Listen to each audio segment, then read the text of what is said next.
Welcome to our channel world teacher news. జ్ఞాన ప్రసూనాలు 46వ భాగం మనం చెప్పుకుంటూ ఉన్నాం. నీ గురువాక్యే నీకు ప్రమాణం. మొదటి గురువు ఏదైతే చెప్తాడో దాన్నే ప్రమాణంగా తీసుకోవాలి. తరువాత ఎంతమంది గురువులు ఎన్ని మాటలు చెప్పినా కానీ ప్రమాణంగా తీసుకోకూడదు అంటారు సద్గురు సుబ్రహ్మణ్యం గారు. గురు పరంపరగా వచ్చేదే గుప్త విద్య. అది చాప కింద నీరులాగా ప్రవహిస్తూ ఉంటుంది. నీ గురువు ఒక మాట చెప్పిన తర్వాత సాక్షాత్ మహాశివుడే దిగివచ్చినా కానీ ఆ మాటను మర్చిపోకూడదు. అందుకే గురు బ్రహ్మ అని అంటారు. నీ మైండ్లో ఏ ఆలోచన లేకుండా ఉంటే చాలు, నీవే ధన్యుడివి. మైండ్ ఎప్పుడు కూడా ఖాళీగా తెల్లగాయితంలాగా ఉండాలి. అప్పుడే ప్రశాంతంగా నిద్రించగలవు. శూన్యంగా ఉండడం అంటే అకర్తగా ఉండడమే. భగవదిచ్ఛ అని స్థిరంగా ఉండడమే మోక్ష మార్గం. నేనే లేకపోతే అని ఎప్పుడూ అనుకోవద్దు. నువ్వు ఉన్నా లేకపోయినా కానీ జరిగేది ఎట్లాగూ జరుగుతుంది, అది ఆగదు. ఎలాగా అంటే ఎవరితో ఏ పని చేయించుకోవాలో ఆయనకు తెలుసు. సీతమ్మను చంపడానికి రావణాసురుడు కత్తి తీసుకొని వచ్చాడు. అనేక దుర్భాషలు ఆడాడు. ఒక గడ్డి పరకని సీతమ్మ వారు అడ్డుపెట్టింది. ఎందుకని?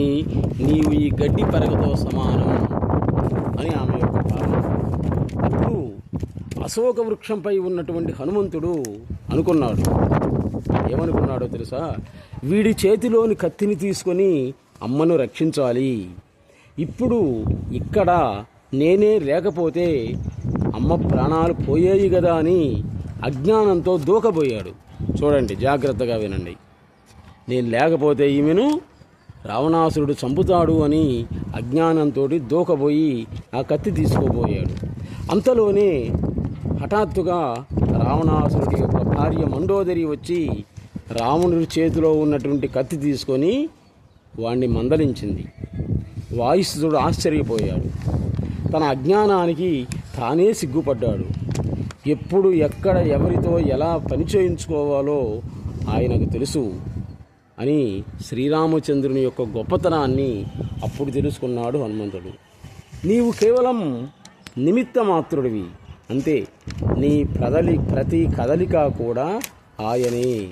శివాజ్ఞ లేకపోతే ఎవ్వడూ కూడా ఏది చేయలేడు.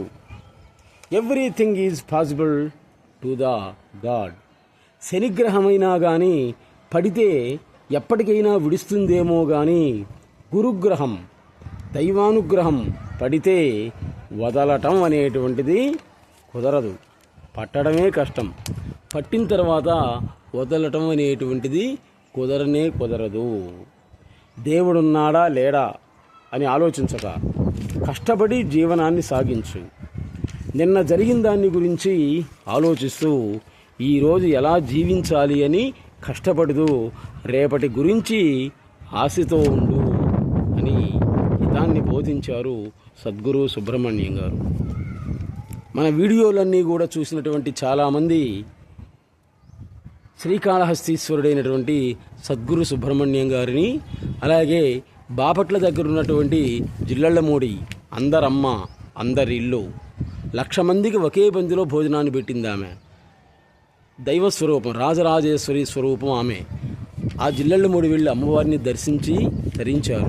అందరూ కూడా మీకు వీలున్నప్పుడు తిరుపతి వెళ్ళేటప్పుడైనా వచ్చేటప్పుడైనా కానీ శ్రీకాళహస్తిలో ఉన్నటువంటి సద్గురు సుబ్రహ్మణ్యం గారిని దర్శించి తరించండి. Please subscribe our channel world teacher news. నమస్తే.